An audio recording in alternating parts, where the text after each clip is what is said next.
আমি একজন ডাক্তারের গল্প শুনেছিলাম, যার বউ দুটো সন্তানকে রেখে আরেকজনের সাথে পালিয়ে গিয়েছিল। তার জীবনে সফলতা, পূর্ণতা সবই ছিল, কিন্তু ভালোবাসাটা কপালে জুটেনি। MBA পাশ করা একজনকে চিনি, পড়ালেখা শেষ করে ভালো কিছু করার জন্য চলে যান দেশের বাহিরে। তারপর বিবাহের প্রস্তাব দেন 14 বছরের ভালোবাসার মানুষটির পরিবারে। শুধুমাত্র ছেলে প্রবাসী বলে বিবাহ দেননি। ভালো চাকরি মানে কি সব কিছু? আমরা কলেজে একসাথে পড়তাম। পরে শুনেছিলাম প্রেম করে পালিয়ে বিয়ে করেছিল মেয়েটা। তার গল্পটা জানি, কি নিদারুণ অত্যাচার সহ্য করে একদিন গায়ে কেরোসিন ঢেলে আগুন ধরিয়ে দিল। সে ভালোবাসার জন্য ঘর ছাড়লেও সফলতা আসেনি কখনো। দেশের সেরা মেধাবী মেয়ের গল্পটা জানি, শুধু গায়ের রংটা কালো বলে প্রেমিকের বাবা মায়ের হাজারো অবহেলার কথা মাথায় তুলে নিয়ে রিলেশনটা ব্রেকআপ করতে হয়েছিল। সেরা বিশ্ববিদ্যালয়ের আইডি কার্ড গলায় ঝুলিয়েও সে সুখী হতে পারেনি। ক্যারিয়ার গঠনের জন্য যে মেয়ে তার বাবা মাকে বিয়ের কথা উচ্চারণ করতে দেয়নি, সে মেয়েটার শেষ পর্যন্ত বিয়েই হয়নি। টাকা পয়সা সব আছে, কিন্তু স্বামী সংসারে নেই। চাকরি না পাওয়া ছেলেটার গল্পটা আরও করুন। বেকার থাকার সময় প্রেমিকার বিয়ের আয়োজনটা থামাতে পারেনি। চাকরিটা পাওয়ার আগেই বাবা মারা গেল। সফলতা মানেই সুখ বাক্যটা তার কাছে সম্পূর্ণ মিথ্যা। পুলিশের একজন এসপিকে জানি, যিনি ভাগ্যের গেড়াকলে পড়ে সন্তান হারিয়েছেন, স্ত্রীকে হারিয়েছেন, সংসার ও চাকরি সব হারিয়ে এখন ক্ষমতাহীন নিঃস্ব জীবনযাপন করছেন। সফলতা তার জীবনে সুখ আনতে পারেনি। অনেক আগে একজন অধ্যাপিকার সাথে আমার কথা হয়েছিল। তিনি বলেছিলেন, বিবাহের 4 বছর পর থেকে স্বামী অসুস্থ। আজ 12 বছর হলো 2 সন্তান ও অসুস্থ স্বামী নিয়ে সংসার করছি। জীবনে কি পেলাম? সংসার ছিল, ভালো চাকরি ছিল, সন্তান ছিল, শুধু অর্থই জীবনের সব কিছু। এ কথা তার কাছে হাস্যকর।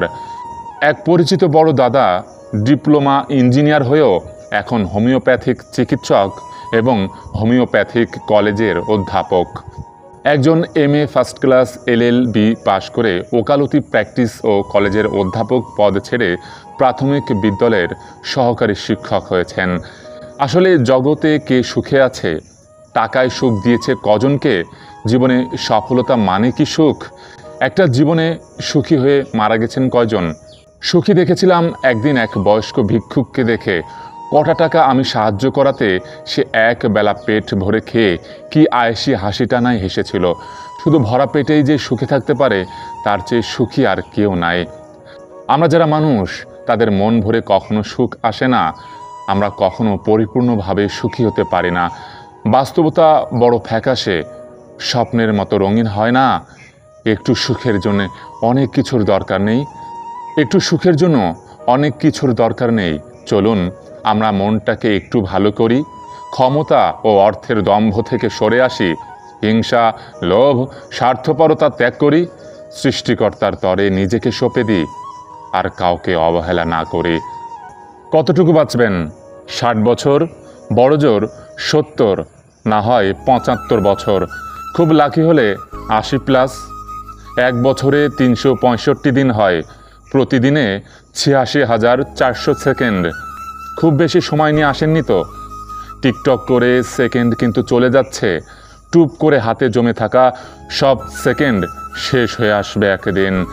একজন মানুষের কাছে যখন কয়েকশো কোটি টাকা থাকে, তখন তাকে টাকার বিলাসিতা মানায়। যার কাছে কয়েকশো টাকা আছে, তাকে কিন্তু টাকার বিলাসিতা মানায় না। আপনার আয়ু যদি কয়েক হাজার বছর হইতো, তাইলে সময়ের বিলাসিতা আপনাকে মানাতো। এত অল্প আয়ুতে মন খারাপ, কষ্ট, পচা ব্যাপার স্যাপারগুলোতে সময় নষ্টের সুযোগ কই? ফ্যামিলিকে সময় দিন, ভালো বই পড়ুন, টুক করে বেরিয়ে পড়ুন চমৎকার কোনো জায়গায়। রাত জেগে আকাশ দেখুন, ভোরের সূর্যোদয় দেখুন, সন্ধ্যায় পাখিরা কিভাবে ঘরে ফেরে সেটা দেখুন, নদীর ঢেউ অনুভব করুন। ভরা পূর্ণিমাতে এবং ভরা অমাবস্যায় তীব্র জোয়ারে ফুঁসে ওঠা সাগরকে দেখুন। প্রতিদিন সময় করে আধা ঘন্টা কোনো শিশুবাবুর সাথে থাকুন, নিষ্পাপ আনন্দের ঔচ্ছল্য দেখুন। পৃথিবী কত সুন্দর একটু ফিল করুন, নিঃশ্বাস কতটা সুন্দর সেটা অনুভব করুন। চমৎকার একটা কথা আছে জানেন তো, don't count the days, make the days count. Happy লাইফিং। একটু ভাবুন, আজকের দিনটা যদি আপনার অথবা আমার শেষ দিন হয়, তাহলে আমরা আমাদের পরিবার ও স্রষ্টার প্রতি কতটুকু অনুগ্রহ করতে পেরেছি, কত আগ্রহ নিয়ে পরিবারকে সময় দিতাম, কত আগ্রহ নিয়ে নামাজ পড়তাম।